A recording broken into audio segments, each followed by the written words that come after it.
They say you never really own land. You just borrow it from the generations that came before you, and try to leave it better for the ones who'll follow. But what happens when people who never knew the land try to control it? This is the story of how I turned a petty HOA's power play into a federal-level move, and why the FBI now trains on my family ranch. I'm John Maddox. My family has owned Hollow Creek Ranch for 6 generations, 150 years. It's a place built with blood, sweat, and not a few broken bones. My great-great-grandfather settled here after the Civil War, carving out a homestead from the edge of nowhere. Back then, the nearest neighbor was a 3-day ride. He didn't need permission to raise cattle, or to shoot varmints off the fence line. Out here, we did things our way. Always have. That was, until the HOA moved in. The first signs were subtle. New developments creeping up along the outskirts. Families looking for country peace, but still wanting Starbucks within driving distance. At first, we didn't mind. Everyone's got to live somewhere. But then came the rules. The covenants. The community standards. And the HOA board. They didn't like the look of our cattle pens. Said they were an eyesore. They made us tear down the old windmill because it was unsafe. Then they told me I couldn't use barbed wire fences anymore because they scare the children. I laughed. Then I read the fine print. Somehow, without realizing it, they'd redrawn the zoning lines. My ranch, my legacy, was now partially under HOA jurisdiction. I tried to fight it. Hired lawyers. Went to meetings. Got shouted down by retirees who thought I was the enemy for owning more than 2 acres. Still, I played nice. Until I made a decision that lit the match. I've been a firearms instructor for 22 years. Military background. Certified trainer. I've taught law enforcement, veterans, and civilians how to handle weapons responsibly. So when I inherited the southern stretch of Hollow Creek, the most remote part, 60 acres away from any homes, I figured, why not build a private shooting range? Offer training. Keep it legal. Keep it safe. Heck, maybe even use it to support wounded veteran programs.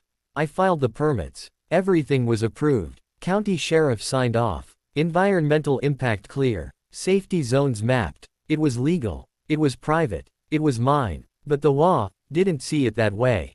They threw a fit. Claimed the gun range would lower property values, endanger their children, and, my favorite, attract criminal elements. They petitioned. They held rallies. They got local news involved. Before long, I had reporters at my gate and neighbors filming my every move. Then came the cease and desist order. While lawyers claimed I was in violation of noise ordinances and unsanctioned commercial activity. Even though my range was outside their actual domain, they pushed a case to the county board, with media pressure in tow. The board folded. My permit was revoked. My dream, and years of planning, shut down overnight. Felt fury. But I also felt something else. Opportunity. You see, what the HOA didn't realize, was who else had been watching this unfold. The Bureau. 2 weeks after the permit was pulled, I got a call. FBI field office out of Denver. A friend of a friend passed along my name. They were looking for a rural facility to run discreet firearms and tactical training. Somewhere off-grid, somewhere quiet, somewhere not surrounded by nosy civilians. I had just the place. And now, I had the motive. We inked the deal fast. Federal leasing agreement. High confidentiality. The works. Suddenly, what was once a simple civilian range, became a government training ground. They installed sensors. Brought in mobile command units. Built a long-distance sniper deck. Started flying in agents for week-long training rotations. And the best part, the HOA couldn't say a damn thing.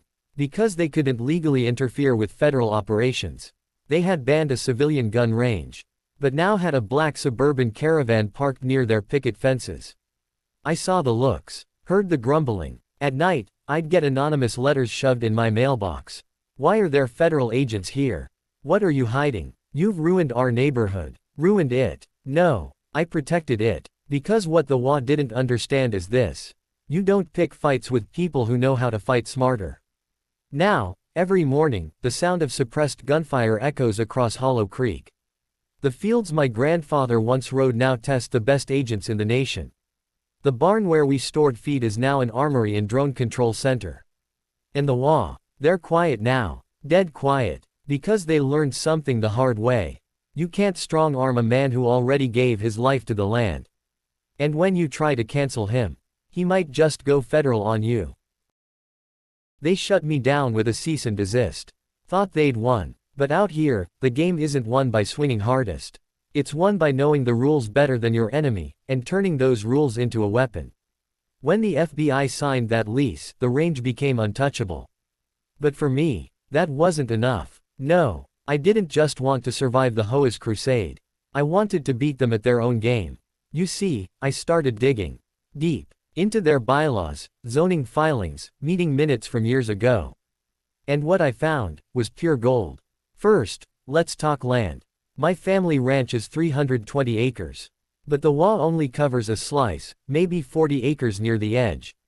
That's where some of their newer homes touch the outer trails. That gave them just enough legal leverage to bully me with noise complaints, visual impact rules, and community integration clauses. But here's what they didn't account for.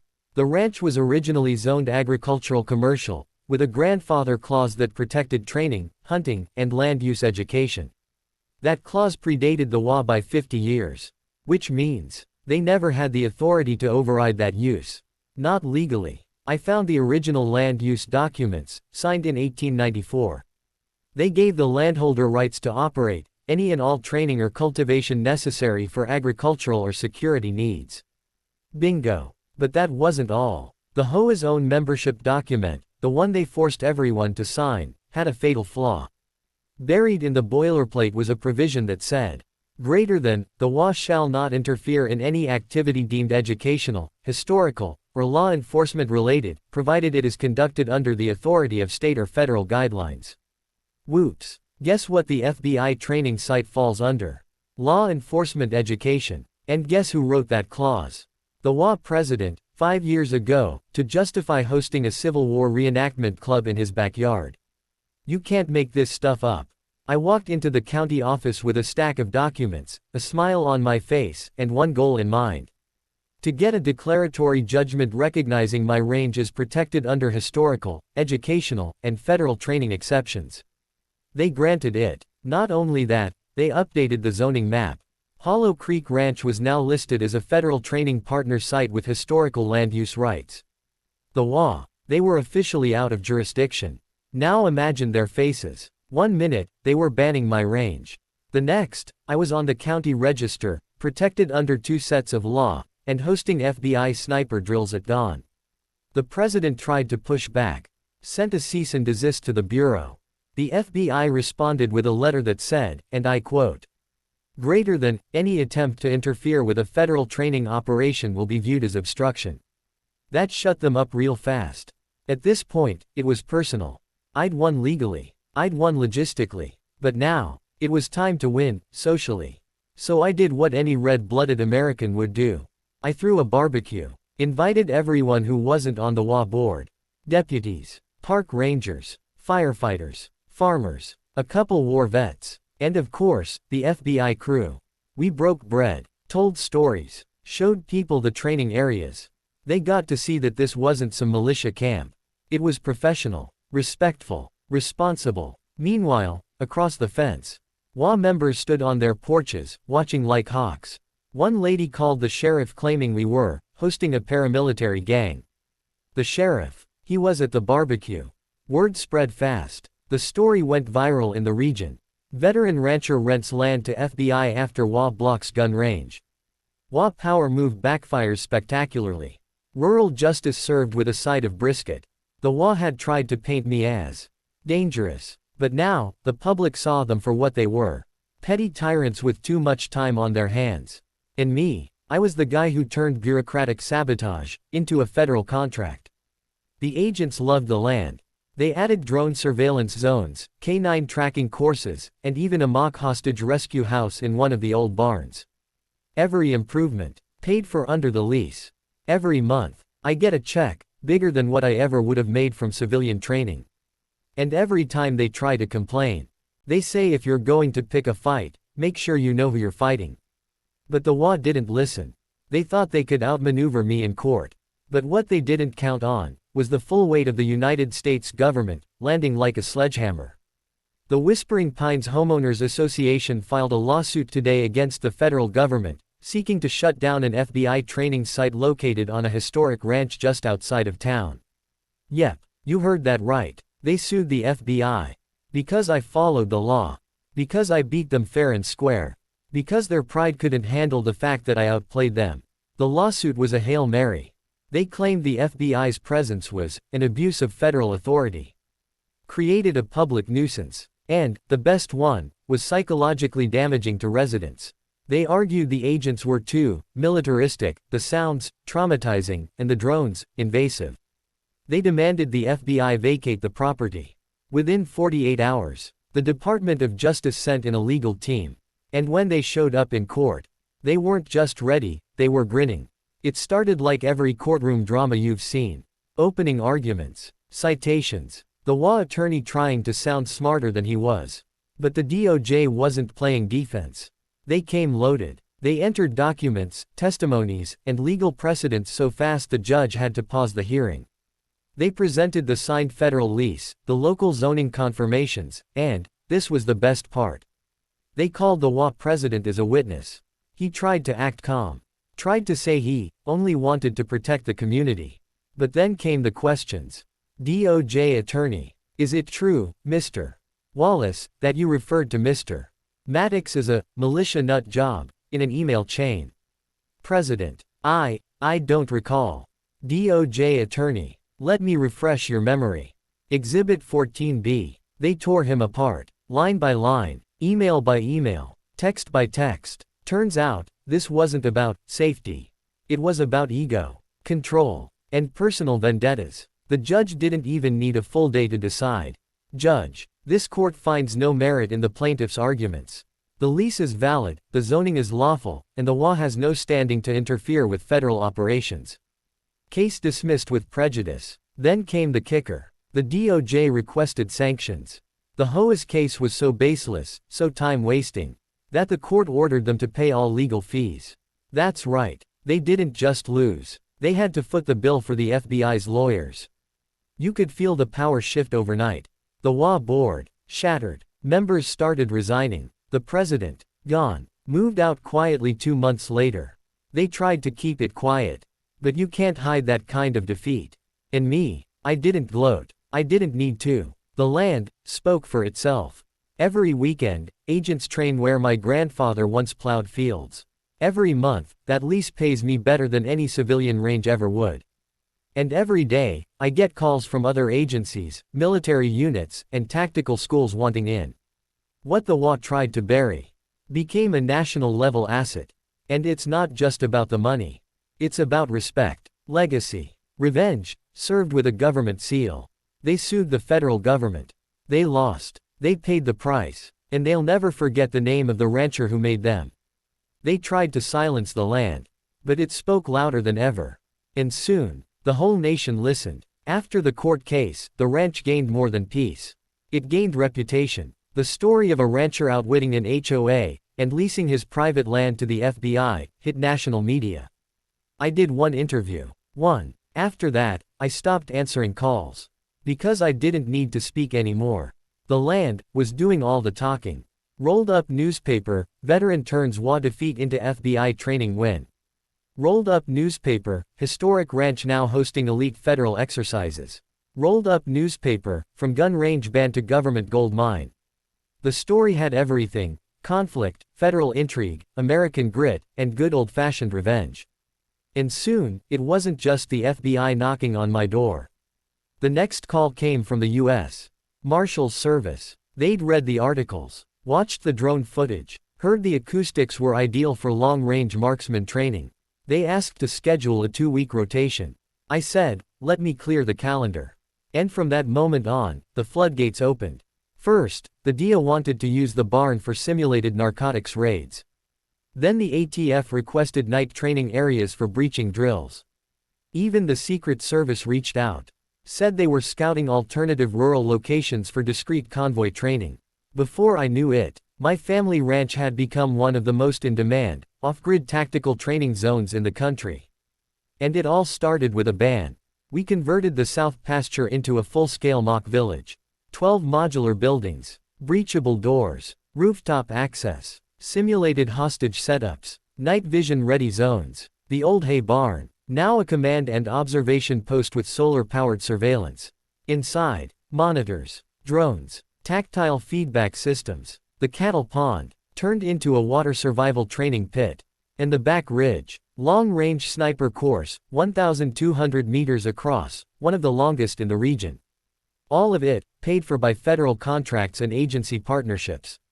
No crowdfunding, no investors, just grit, paperwork, and one very angry HOA. Every week, the ranch echoed with the sounds of preparedness. Boots crunching gravel, gunfire in controlled bursts, dogs barking on command, choppers buzzing low over the trees. Neighbors who once complained about the noise. Now they post videos on Facebook with captions like, "Another badass weekend at Maddox Ranch." Funny how fast things change when people see purpose. Then came the part that mattered most to me. I launched a private program called Steel Legacy. A week-long retreat for combat vets, active LEOs, and first responders, to train, decompress, and find purpose again. No press, no politics, just the land, the brotherhood, and a safe place to put their skills to use. That was what made it all worth it.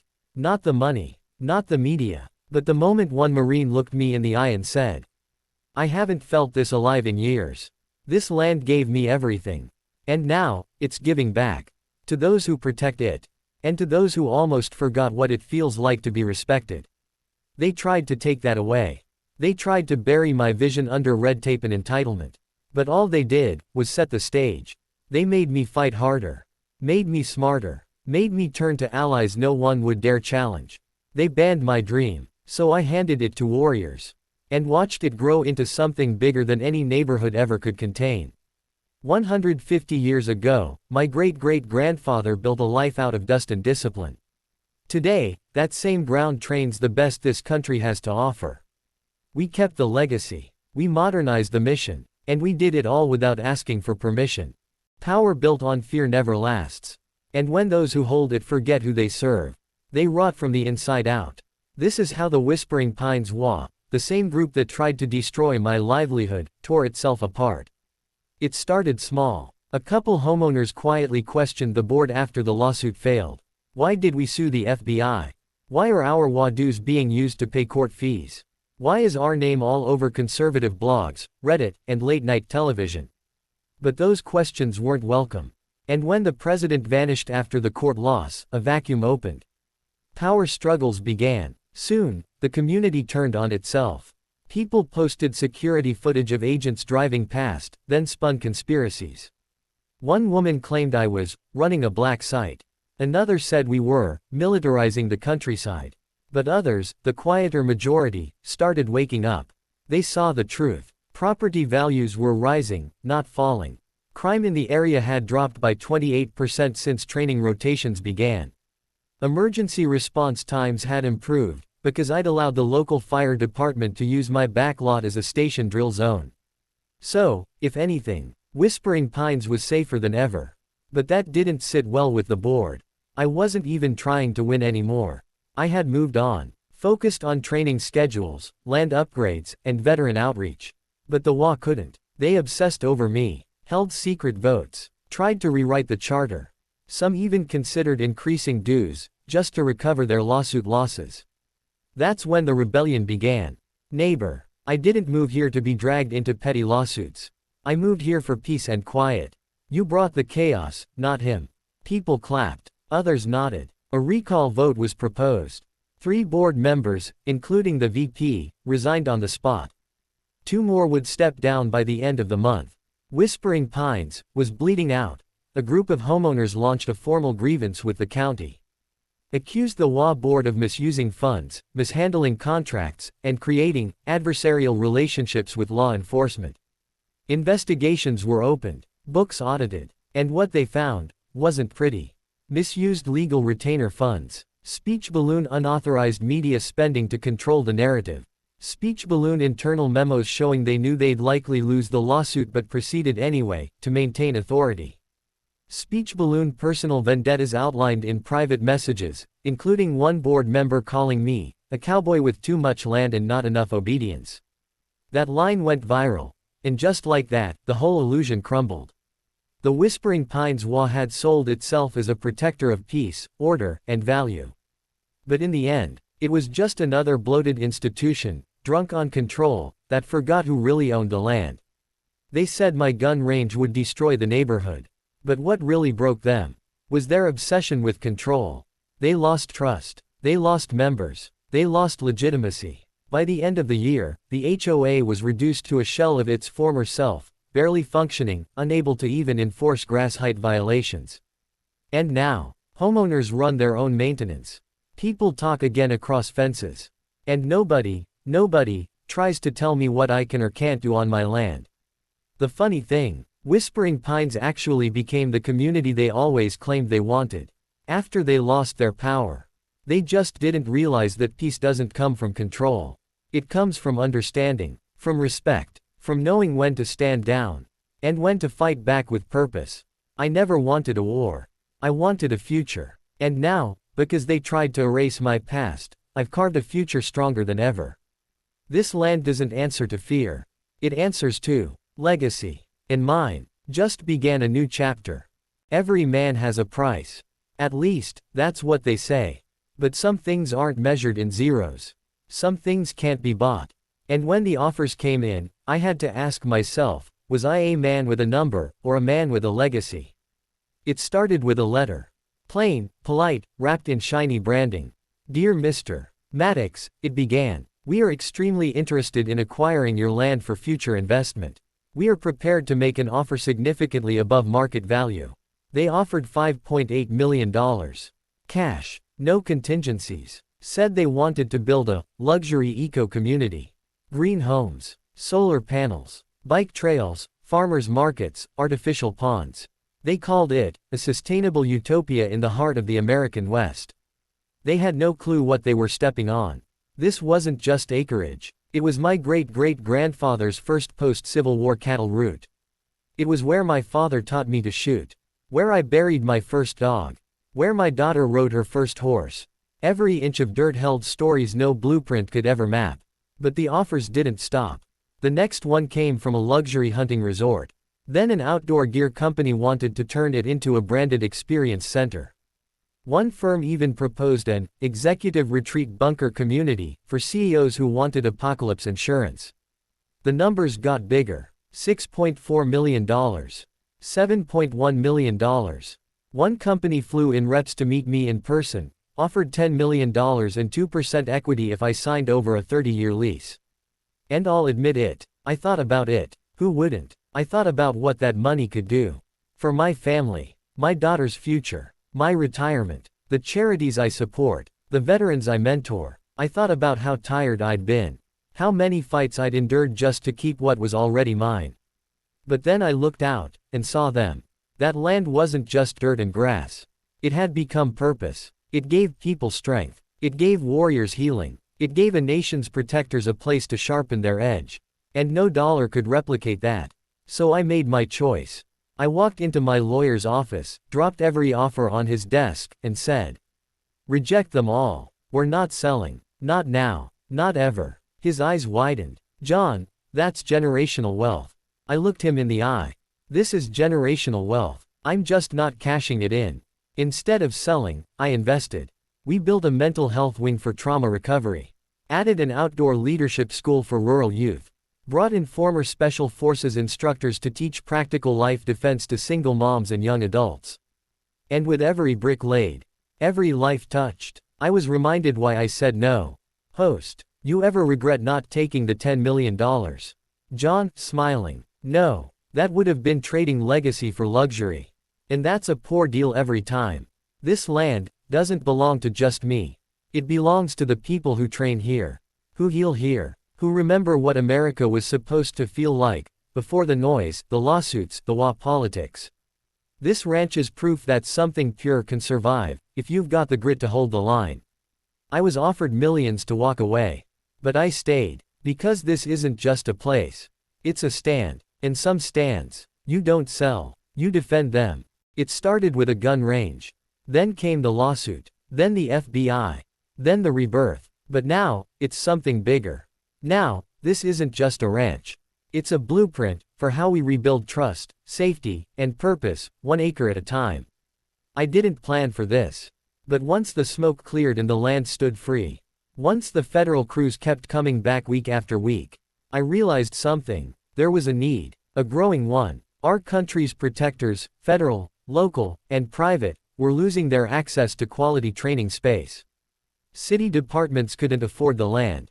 Suburban counties couldn't get the permits. And even some federal agencies were dealing with bureaucratic red tape. But me, I had space. I had freedom. And now, I had credibility. So I made a decision. I reached out. Not to Washington, but to sheriffs, fire chiefs, emergency managers, and special ops coordinators across the western U.S. I told them, greater than, you need somewhere safe, remote, and real to train your teams.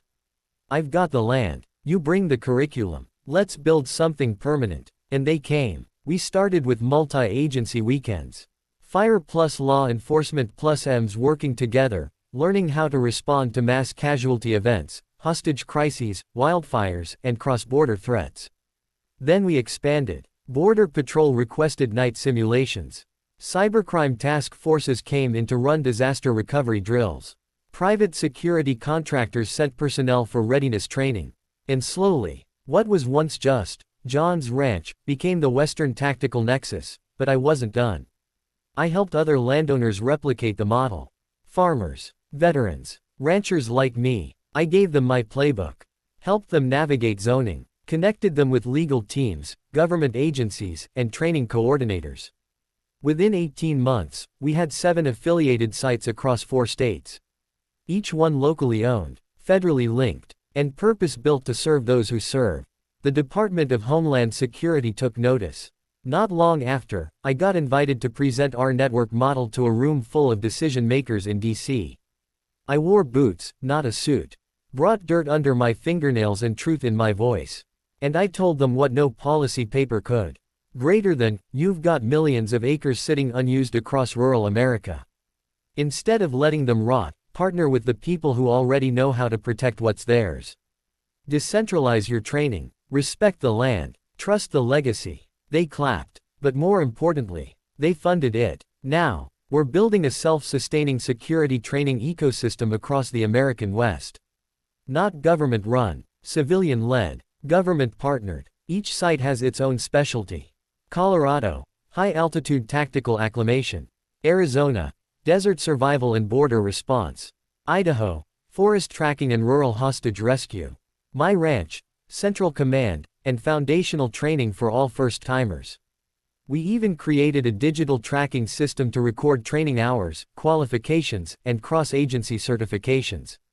And guess what? Recruits prefer it here. Because it's real. No politics. No fluff. Just readiness. We're not just training agents. We're creating futures. I started offering scholarships to rural kids who wanted to serve, but didn't know where to begin. We partner them with veterans. We teach them discipline, self-respect, and what it means to defend not just a country, but your neighbors. It's not boot camp. It's mentorship through service. And now, those kids are getting recruited by local departments, FEMA, even the National Guard. DHS official. What Mr. Maddox has done here is extraordinary. He's bridged the gap between government and the people who know the land best. He's built trust and tactical readiness. At a time we desperately need both. It started with an HOA attack. They thought they could erase a legacy. All they did was awaken it.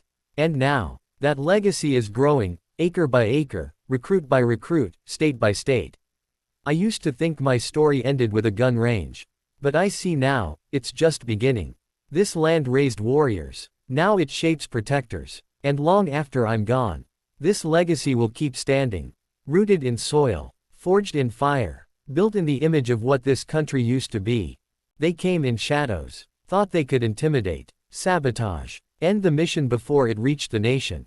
But they forgot. You don't scare a man who's already fought for everything. And survived. Whoever they weren't kids or vandals. They moved with intention. They knew where the cameras were. They knew which areas weren't yet secured. They weren't amateurs. We increased patrols, beefed up perimeter drones, Set up silent alarms, tied to the mobile phones of everyone living on or near the property. And then, they hit again. They took out one of our servers, the one handling credential verification for incoming units. No fingerprints, no cameras, no claim of responsibility. Just one message, stenciled in chalk on the inside wall. Turns out, it wasn't just locals anymore. Somebody didn't want rural America building decentralized training hubs. Didn't want veterans and first responders creating their own security ecosystem. Didn't want independence. They wanted control. But I wasn't about to fold. Not after everything. We reinforced the ranch like it was Bastogne. Tripwire cameras in every sector. Satellite-based comms, disconnected from the grid. Drone response swarms programmed with thermal signatures. And maybe, just maybe, a few surprises the feds taught me over whiskey and war stories. And most of all, we didn't hide. John, to whoever's watching, this land is mine, this mission is legal, and this community, we're not scared, we're trained. The clip went viral. Even DHS reposted it with the caption, "Defend what matters." That's when the movement exploded. Dozens of landowners reached out. "I saw what happened on your ranch, help us build our own. Teach us how to protect what's ours. We're done relying on broken systems." We weren't just training anymore. We were rebuilding something much bigger. Decentralized strength. Community-powered readiness. Old-school American grit, rebooted. They came to shut it down. They failed. Because you can't erase a mission that was carved from struggle. You can't out-silence a voice forged in freedom. And you sure as hell can't outmaneuver a man who's buried generations on this soil, and still calls it home. The WA thought they could control me. The saboteurs thought they could scare me. The system thought it could ignore me. But in the end, the land answered to none of them. Was just a man with a range. Then I became a man with a reason. And now, I'm the keeper of something stronger than permission. I'm the keeper of legacy. Greater than, and legacy. Doesn't ask for approval.